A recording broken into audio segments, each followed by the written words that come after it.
Hello and welcome to the TBI Family. I'm Terry Welch, producer of the podcast, and I'm super excited you've decided to join us for this first episode of Season 2 of the podcast. I think the whole season is going to be great. We're going to be talking about things like how to deal with sleep issues after a TBI, why women are affected differently by traumatic brain injury, and in this podcast, we're going to be talking about caregivers helping other caregivers. Before we get started with the podcast, though, I wanted to give you a quick heads up. On March 28th, on our Facebook page, that's the Defense and Veterans Brain Injury Center Facebook page, at 1:30 p.m., that's March 28th at 1:30 p.m., we're going to be having a TBI Town Hall featuring our director, Ms. Kathy Helmick. In order to get as many questions answered as possible, we would love it if you would send us the questions that you have about traumatic brain injury. You can send them to info@divbic.org. That's info@divbic.org, info@dvbic.org, and just put TBI Town Hall question in the subject line. Please send those questions by 9 a.m. on March 26th. That will give us time to look up any numbers or data that we need to answer your questions. Once again, that's March 28th at 1:30 p.m. So thanks again for joining us. Let's get started with the podcast. Here's the music.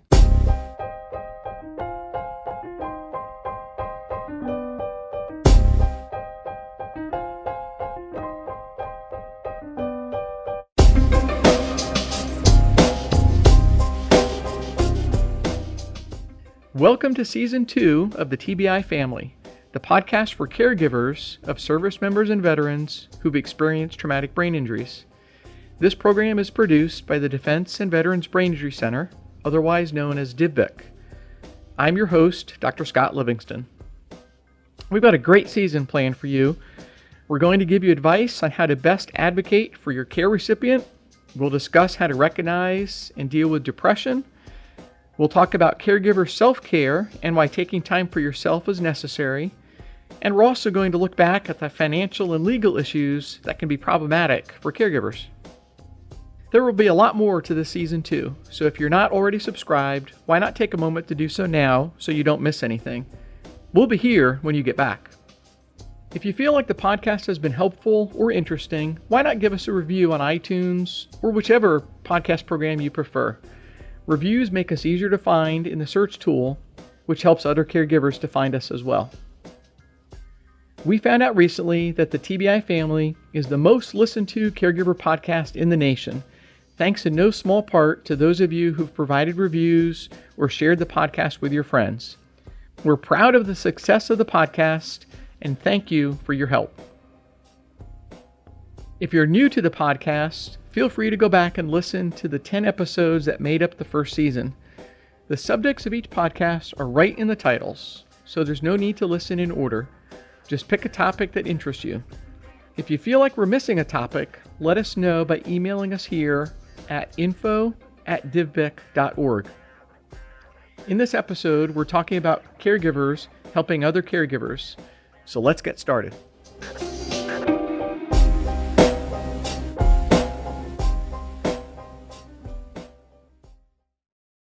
Back in December of 2005, Bob Woodruff was named the co-anchor of ABC World News Tonight.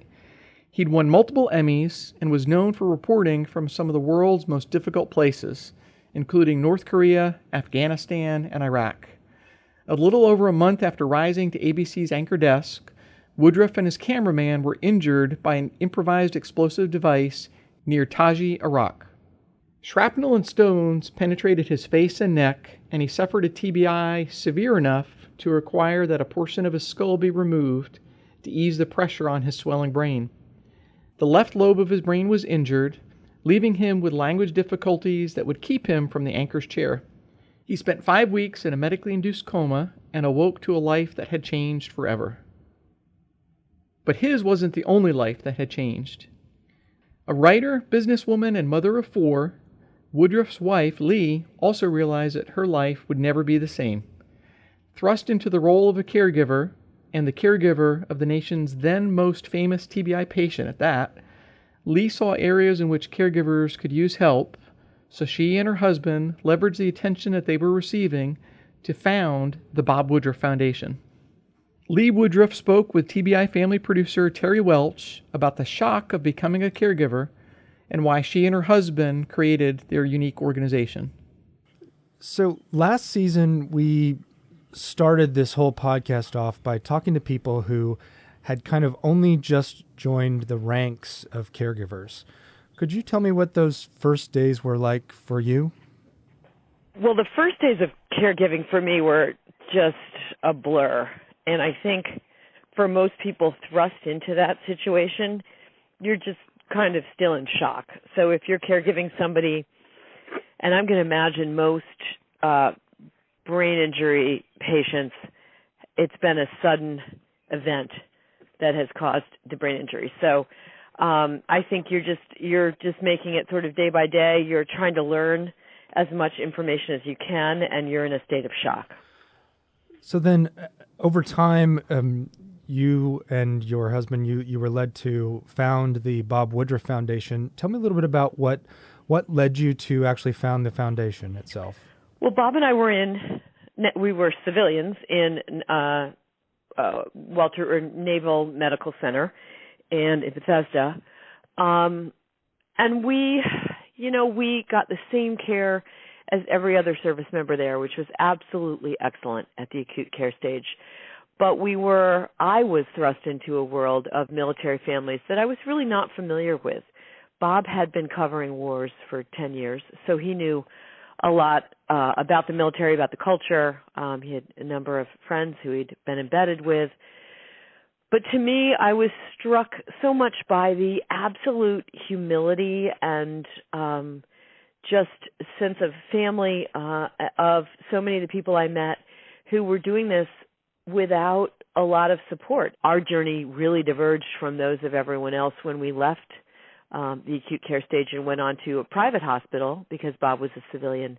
And I realized that it was very asymmetrical how people would end up, making that transition. And we just determined that if Bob got well enough, we would use the kind of crazy amount of attention we got for our story and turn it back on those who needed it. So let's get into how the foundation works. How does it work, and what are you looking for in organizations to which you provide grants? Well, at the very beginning, Bob and I came out with a book called In an Instant. We went on a book tour around the country. People were very curious about how Bob was because we'd been very private. And we had a lot of people in book signing lines or meeting us after we would speak who just sort of, I remember just people putting money in our hands and saying, make sure this gets to a soldier. So we realized pretty quickly that we had a moment where we could harness all of this goodwill. We didn't have any expertise. We weren't home builders. We didn't pack backpacks. We didn't, know anything about rehab. But what we realized pretty quickly as two journalists is we were traveling, we were meeting people, and we were learning what they were doing in their communities to help veterans as they returned home. And so we thought, well, geez, maybe we'll just raise money and we can look at those programs that are working, try to connect people, get them to collaborate, and give grants out to the organizations that are doing the work. And that's kind of how we began. And what we realized was it was actually a pretty smart model at the end of the day because these wars are still going on and the needs have changed so much. I mean, 10 years ago, we were writing individual checks for someone's electricity or a wheelchair ramp. And, now we're looking at best practices and some of our metrics when you ask who gives a grant, and I wish we had enough money to give, 90% more of the people a grant. But we really look for groups that are operating in areas where veterans and their families live. And we look for programs and practices that are replicable because we want people to share best practices. There's too much siloing in this field, too many elbows out. There's, as you probably know, more than 45,000 nonprofits, I think, is the working figure that claim to help veterans. And they're not all created equally. It's hard to really know if you're a civilian, who's effective and who's not. And then we look for, the actual work that's being done. What are the outcomes, and are people good stewards of the money? Do they keep their overhead low? Do they watch their expenses? So a lot of things go into kind of figuring out where grants go. And at the risk of talking on too long here, right now, at this moment in time in the wars, we have three buckets that really matter. One is supporting families, caregivers, and kids. The other is in the employment area, helping people retool their, capabilities once they're unable to go back into the military. And third, it's really a lot of work in the area of post-traumatic stress and suicide prevention, because mental health is such a huge part of this. What have you found most satisfying about your work as an advocate and some would say an example for veterans and caregivers? I think probably the most satisfying thing for me is when I meet somebody just off the cuff who says, your foundation helped us, and then they go on to tell me the story, because I think it's the stories that are the thing that really keep you going. When you realize that we're, all of this stuff that it's really easy to get caught up in sort of the big picture stuff, and a big part of my job, I don't do the day-to-day. Bob and I don't get involved in who gets what grants. That would be too hard because we have so many friends in this space. So we let the organization sort of go through the vetting process on their own.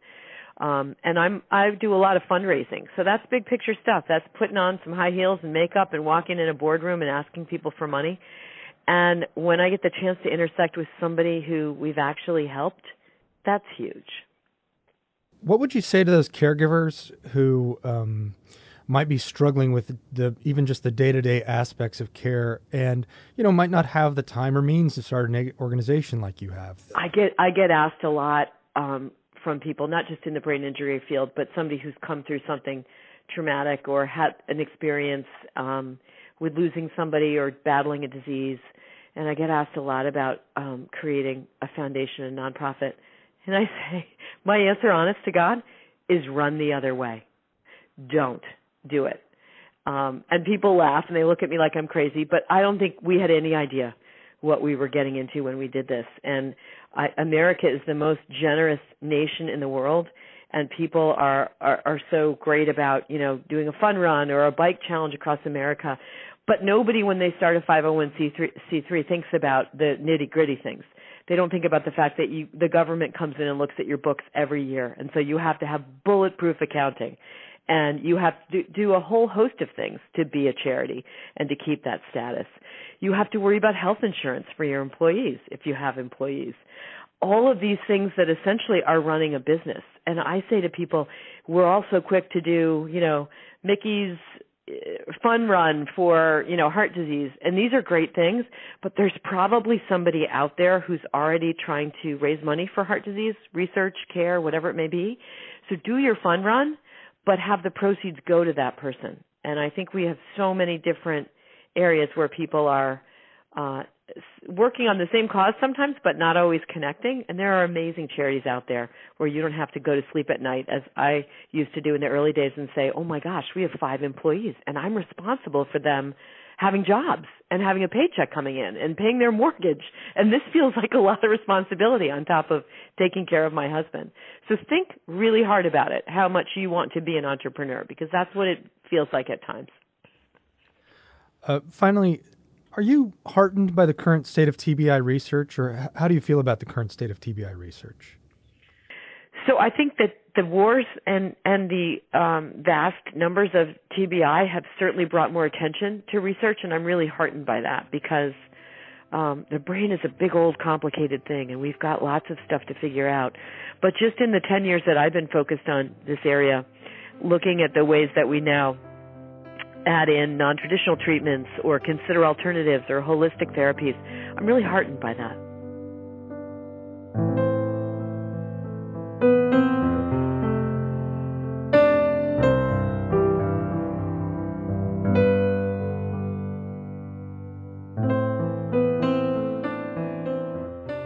After a little over a year of recovery, Bob Woodruff returned to reporting at ABC News.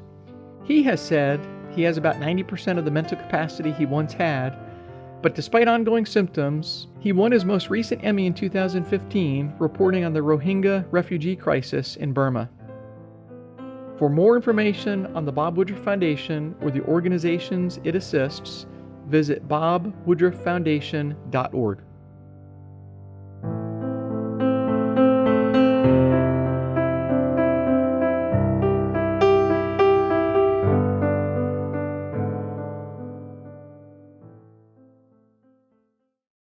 While not everyone can start a large nonprofit aimed at helping others, there are lots of ways to help fellow caregivers. We've often mentioned here on TBI Family that many caregivers feel like no one understands what they're going through. Simply knowing that they're not alone can be comforting for them. So one way caregivers can help is to tell their stories. One military spouse did just that, telling her inspiring story for Ahead for the Future, TBIC's Traumatic Brain Injury Awareness Initiative. Ahead for the Future's TBI Champion video series features real stories of TBI diagnosis and recovery. Robin Mincher, a staff member with Ahead for the Future, who helps produce the series, just got back from a video shoot, and she's here to tell us about it. Welcome to today's podcast, Robin. Hi, Dr. Livingston. Can you tell us about the video series and a caregiving story you just captured? Ahead for the Future has been all over the country, filming with inspiring service members, veterans, and families who experienced a TBI and got help.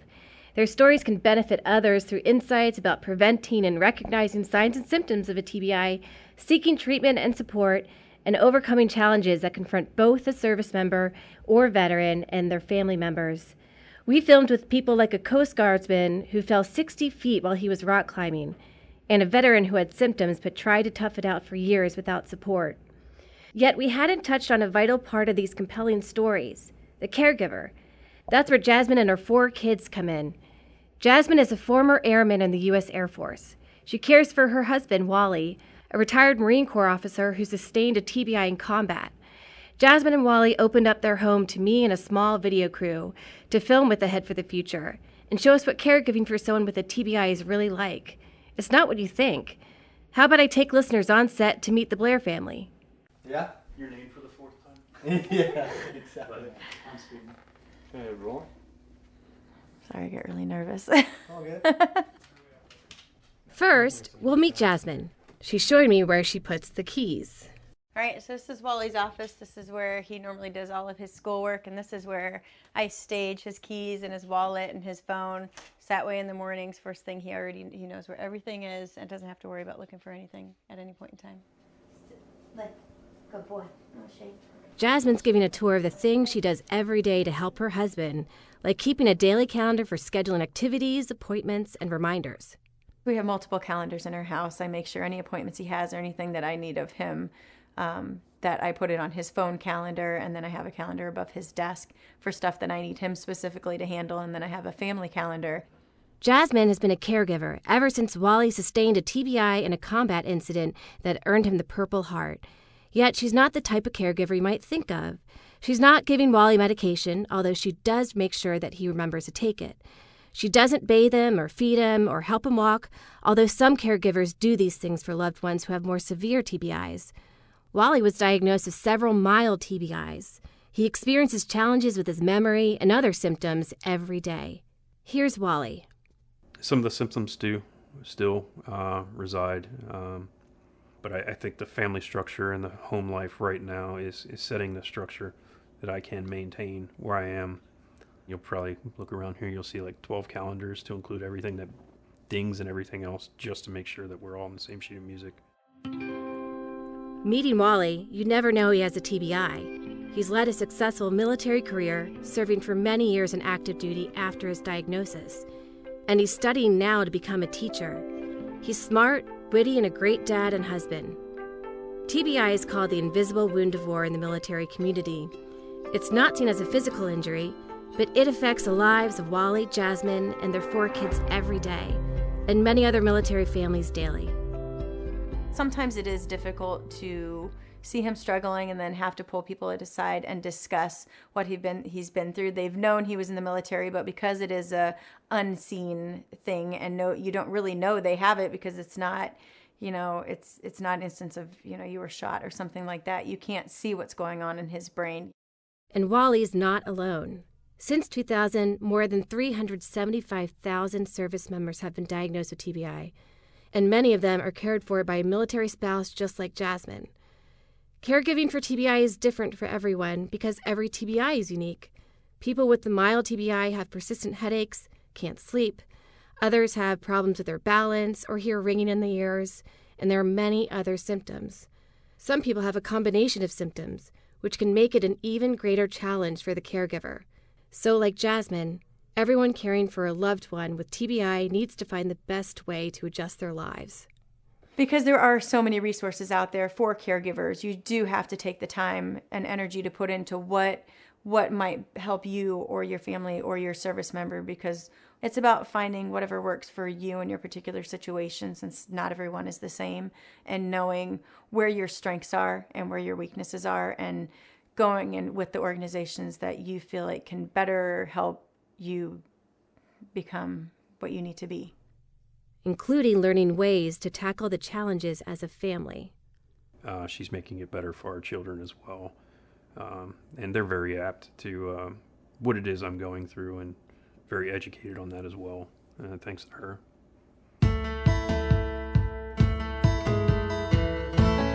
We start filming by talking about perhaps the most important part of Jasmine's journey, how she met Wally. And it's a sweet story. When we met, we sat and talked for about 3 hours just about life and what we wanted out of it and our goals in life. And like 2 days after, I went back to Las Vegas and we decided to just get married. Jasmine had just enlisted in the Air Force. Wally was a young leader in the Marine Corps. My time in the military was awesome. Probably the best 20-some years of my life. It was big in the teamwork, camaraderie, getting the job done, having fun while doing it. Get to explore different places, been all around the world.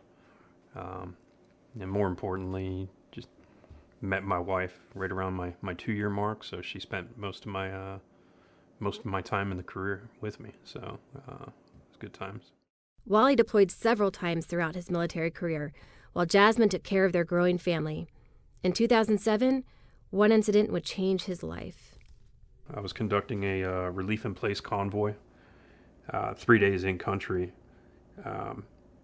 The vehicle I was riding in was struck by an IED, roadside IED. So you remember pretty well? That's my producer, Mike. I barely remember the stop in Ramadi, but I don't remember anything that happened in between. Although Wally was diagnosed with a mild TBI, also known as a concussion, TBI recognition and treatment were much different 10 years ago. It was very ad hoc type diagnosis. It was done at a aid station. When we got in Fallujah, it was off hours. They didn't have a doctor on staff. I followed up with my primary care doc, who just was, yeah, you got your bell rung, typical thing. So it was kind of brushed under. Like many service members, Wally was eager to get back to duty. My next goal was making sure that my platoon was ready to go for the next convoy, and then kept that pain inside. For almost 9 years, Wally had problems sleeping. He had short-term memory loss, often forgetting appointments or tasks. He was irritable with Jasmine and his family. He was tired and anxious. And while Jasmine was noticing his symptoms, he was ignoring them. When I got home, I was short-fused. I wasn't sleeping. Wasn't eating, wasn't doing anything normal, but I was also just completely lashing out to a point where I think I was losing the family. In 2015, Wally was reaching a boiling point. So was Jasmine. Although I think he knew there was a problem and he noticed a problem, I think there was reluctance on his part to get help. What will my command think? What will my Marines think? What will my family and friends think, if it is something serious? Wally went to the TBI clinic at the U.S. Marine Corps Wounded Warrior Battalion.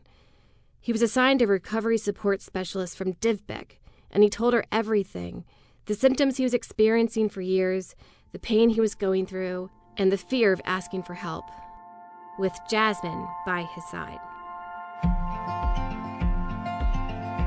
So I was able to go to the meetings with him every 2 weeks and sit down and talk with her about any concerns I had or questions, or, she would ask him and I, what have you accomplished? She would give him goals every meeting, things that she needed him to accomplish, or whether it was appointments or things to look over for information or stuff like that. So by doing that, it helped keep me as the caregiver more informed of his process. It was through the support that Jasmine found herself in a caregiving role.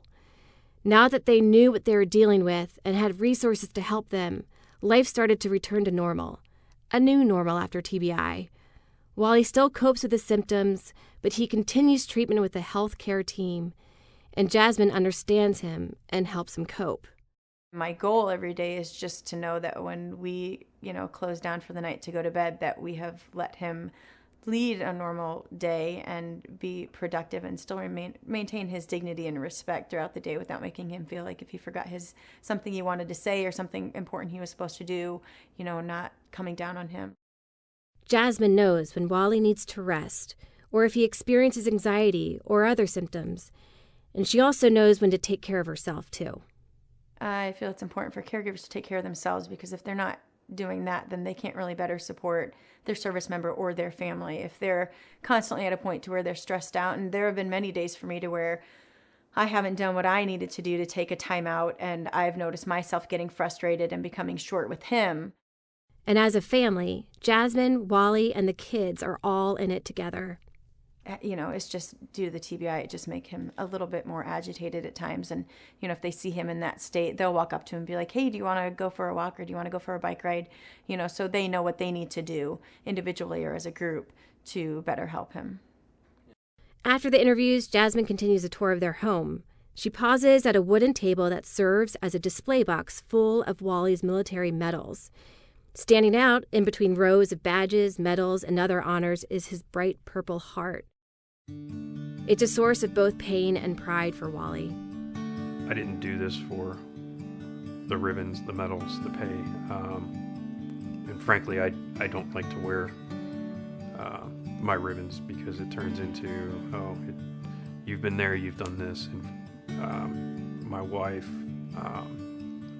finally convinced me to put it in, and it was presented on my retirement date at the retirement ceremony in Camp Lejeune. Jasmine's even more proud of her husband for getting the help he needed. By improving his life, he made the family stronger.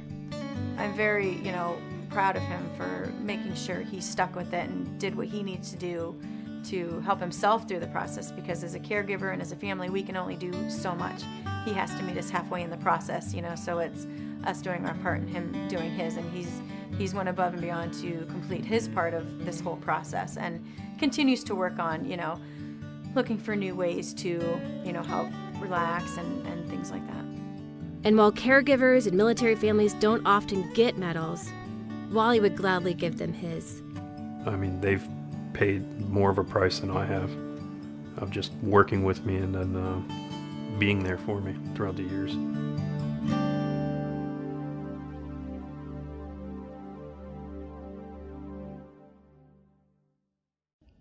While we gave you 2 examples in this podcast of caregivers helping caregivers, remember that there are many other people and organizations out there willing to help, be they caregivers, nonprofits, or government agencies.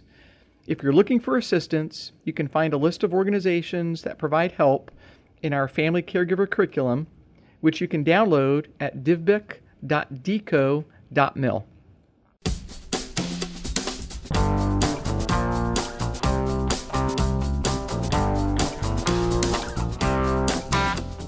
The TBI Family is produced and edited by Terry Welch and is hosted by me, Dr. Scott Livingston. It's a product of the Defense and Veterans Brain Injury Center, led by Acting Director Kathy Helmick, and the Defense Health Agency's Research and Development Directorate, commanded by Rear Admiral Mary Riggs. Thanks this week to Sam Killey of the Bob Woodruff Foundation, to Wally and Jasmine Blair, and to you for listening. We'll see you in 2 weeks.